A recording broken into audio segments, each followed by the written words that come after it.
Oho. Mashqa toza narsalarni ishlatarkanmi?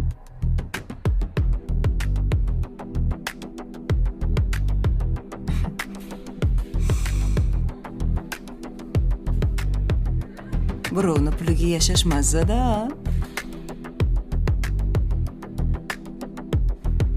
Albatta. Bu ham eplolganga. Erimni o'zi olib bergan.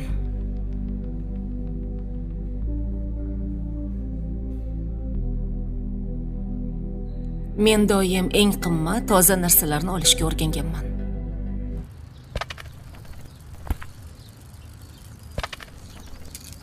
Men O'zbekiston terma jamoasiman. Sen O'zbekiston terma jamoasisan. Men-chi? Barselona. Siz Portugaliya. Siroj. Hadeb aylanavermagin. Boshimni aylantirib yubording. Xo'p. Hoppa! Voy, Qani, oshir. mana. To'g'ri tekis deb. Aha. Yaxshi. Aka veluchasmi? Yo'q, 3 kun kelmayapti. Akangni tug'ilgan kunda ham shunaqa velosiped olib beramiz. Kerak emas. Ikkalamizga ham shu bo'laveradi. Bo'pti unda, nima olib beray? Onamning rasmlarini katta qilib chiqazib bering.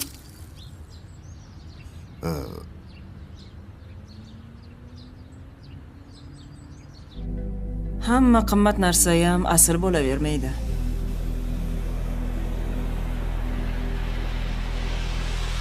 To'g'ri. Men tanlashni va ishlatishni bilganman. Yo'q.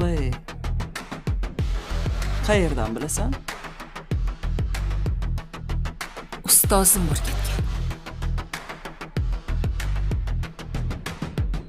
Qo'lingdagi qurolni ishlatishni bilmasang, uni ko'tarib yurgandan foyda yo'q degan. Oho.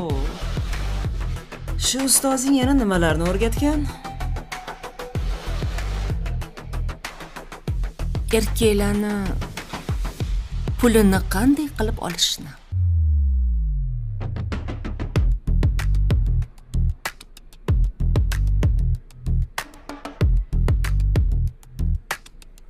Men bob mavzu ekan.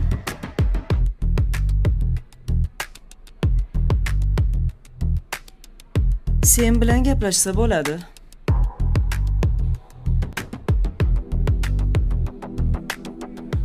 Men ko'p narsani bilaman. O'rgatishim mumkin.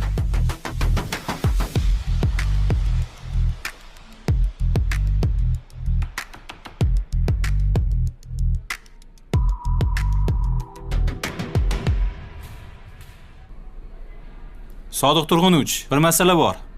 Nima ekan? Xodimlarga pul kechikishini aytish kerak. Nima? Budjetimizga pul yetmayaptimi? Muzlatilgan pullardan berishimiz mumkin. Pullarni qachon qaytarib olamiz? Mana bu hisobotlar. Ko'rib chiqing.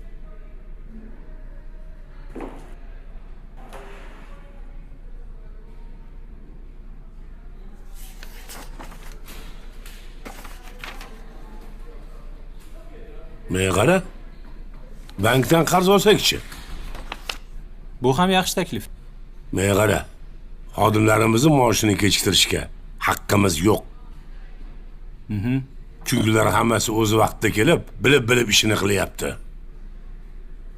Bizga kerakli vaqtida o'z mahsulotini yetkazib turishibdi. Demak, biz ham ularning oylik haqqini o'z vaqtida berishimiz shart.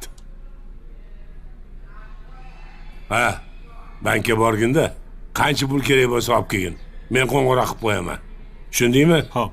Bor, olib ket buni. Bo'shashmalaring. Xo'p.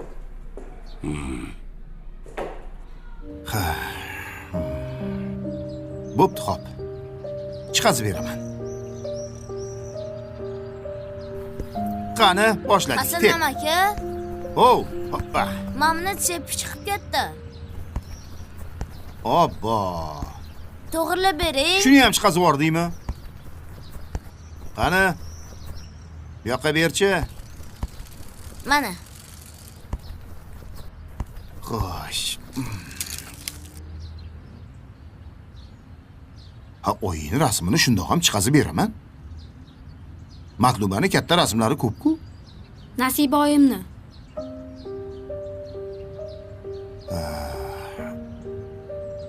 Nasiba oyimni degan. Ha, oyimni ko'rmaganim uchun yuzlari esimdan chiqib ketyapti.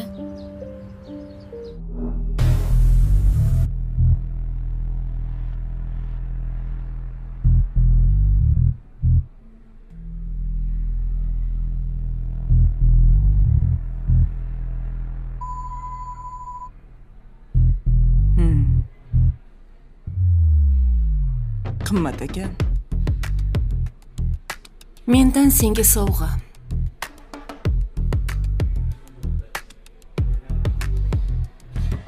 Parijga borganimda olganman. अस्सलाम वालेकुम दोस्तों, मलकियत ड्रामे की नई आने वाली एपिसोड के नए रिव्यू के अंदर तमाम के तमाम दोस्तों को खुश आमदीद। मलकियत ड्रामे की इस एपिसोड के इस रिव्यू की शुरुआत में हमें दिखाया जाता है कि ज़ावियार के घर के अंदर तमाम के तमाम लोग बहुत ज़्यादा खुश होते हैं और सब लोग एक जगह पर इकट्ठे हुए होते हैं। असल में आज वो सब लोग इसलिए इकट्ठे होते हैं क्योंकि ज़ावियार के जो भाई होता है उसके घर अल्लाह ताला ने औलाद जैसी नेमत जो है वो दी है, यानी कि उसकी जो बीवी है वो उम्मीद से है और ज़ावियार और उसके घर वाले बहुत ज़्यादा इस बात से खुश होते हैं कि अल्लाह ने इतने अरसे बाद उनके भाई की सुनी है और उसे औलाद जैसी नेमत से नवाजा है। तो यहाँ पर जो ज़ावियार है वो अपने भतीजे के लिए इतने ज़्यादा खिलौने, इतने ज़्यादा गिफ्ट और इतना सारा सामान लेकर आ जाता है कि उस सामान को देखकर सब लोग बहुत ज़्यादा हैरान होते हैं।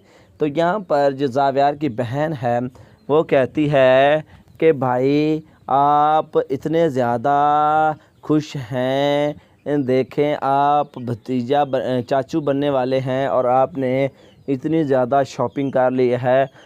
जब अल्लाह ताला आपको औलाद की नेमत से नवाजेगा तो आप उस वक़्त कितना ज़्यादा खुश होंगे। तो ये सुनकर ज़ावियार कहता है जी इंशाल्लाह जब अल्लाह ने मुझे बच्चे से नवाजा तो मैं उस वक़्त भी इसी तरह से ही खुश होऊंगा, क्योंकि अल्लाह ताला की ये नेमत होती है और अल्लाह ताला ये नेमत इस नेमत से सब लोगों को नवाजे और सब लोग अपने बच्चों के साथ हंसी खुशी से रहें और अपने बच्चों के जो है वो बच्चों के साथ खेलें कूदें और उनके बच्चे परवान चढ़ें बड़े हों और वो अपने बच्चों के सुख देखें दुख देखें और उनके साथ हमेशा रहें। मेरे दिल की तो यही ख्वाहिश है। तो यहाँ पर ये सुनकर सब लोग बहुत ज़्यादा खुश हो जाते हैं। इसके बाद ज़ावियार का भाई कहता है कि आप सब लोग तो बातें कर रहे हो, सुहा आपको क्या हुआ है, आप क्यों नहीं कुछ बोल रही, आप क्यों इस तरह से कुछ खामोश बैठी हुई हो, क्या किसी ने कुछ कहा है? तो थोड़ी देर बाद सुहा बोलती है और कहती है नहीं भाई किसी ने कुछ नहीं कहा, वैसे बस आपकी बातें सुन रही हूँ और एंजॉय कर रही हूँ। तो यहाँ पर जो ज़ावियार की बहन है वो बोलती है और कहती है सुहा जो है वो बहुत ज़्यादा खुश है, वैसे खामोशी से बैठी हुई है। असल में सुहा जो तुमने सूट पहना हुआ है ये तुम्हारे ऊपर बहुत ज़्यादा जच रहा है, बहुत ज़्यादा प्यारा लग रहा है। तो ये सुनकर सुहा कहती है थैंक यू। फिर वो बोलती है और कहती है सुहा आपको पता है कि भाई का ज़ावियार भाई का फेवरेट कलर कौन सा है? तो सुहा कहती नहीं मुझे नहीं पता। तो उसकी बहन कहती है कि यही कलर भाई का फेवरेट कलर है और भाई इस कलर को बहुत ज़्यादा पसंद करते हैं। तो ये सुनकर सुहा जो है वो मुस्कुरा देती है। तो यहाँ पर थोड़ी देर बाद जो ज़ावियार है वो बोलता है और कहता है कि देखो बात दरअसल यूँ है कि सुहा जो है जिस कलर का भी जो भी सूट पहन ले उसे वही सूट प्यारा लगता है, वही लिबास प्यारा लगता है। तो दरअसल ये बीवी किसकी है? देखो ना, जावियार एहतशाम की बीवी है, तो ज़री बात है प्यारी तो लगेगी जो भी ड्रेसिंग करेगी। ये सुनकर सुआ खुश होती है और फिर जो है वहाँ पर वो दूसरी बातें करना शुरू कर देते हैं। और दोस्तों, इसी सीन के साथ इस एपिसोड के इस रिव्यू का यहीं पर इख्तिताम हो जाता है। हमें तो इजाज़त, मिलते हैं नेक्स्ट एपिसोड में। तब तक के लिए अल्लाह हाफिज़।